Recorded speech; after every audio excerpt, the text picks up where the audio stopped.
കൊല്ലം കൊട്ടാരക്കര പുത്തൂരിൽ വിദ്യാർത്ഥികളും യുവാക്കളും തമ്മിൽ സംഘർഷം. സ്വകാര്യ ബസ്സിൽ നായ്ക്കുട്ടിയുമായി കയറിയ യുവാക്കളും വിദ്യാർത്ഥികളും തമ്മിൽ ഏറ്റുമുട്ടുകയായിരുന്നു.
മദ്യലഹരിയിലായിരുന്ന യുവാക്കൾ വിദ്യാർത്ഥികളെ കയ്യേറ്റം ചെയ്തതാണ് വലിയ സംഘർഷത്തിലേക്ക് നയിച്ചതെന്ന് ദൃക്സാക്ഷികൾ പറയുന്നു.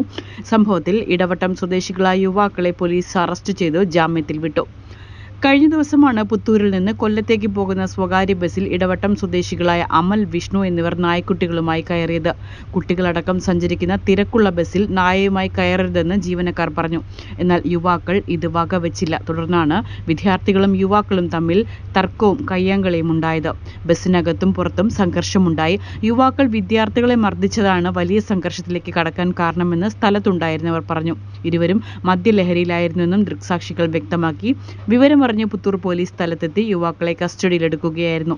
തുടർന്ന് വൈദ്യപരിശോധനയ്ക്ക് വിധേയരാക്കി. വിദ്യാർത്ഥികൾ ആരും പരാതി നൽകിയില്ല. പൊതുസ്ഥലത്ത് പ്രശ്നമുണ്ടാക്കിയതിന് പോലീസ് സ്വമേധയാ കേസെടുത്ത ശേഷം ഇരുവരെയും സ്റ്റേഷൻ ജാമ്യത്തിൽ വിട്ടയച്ചു. News desk, Kerala today.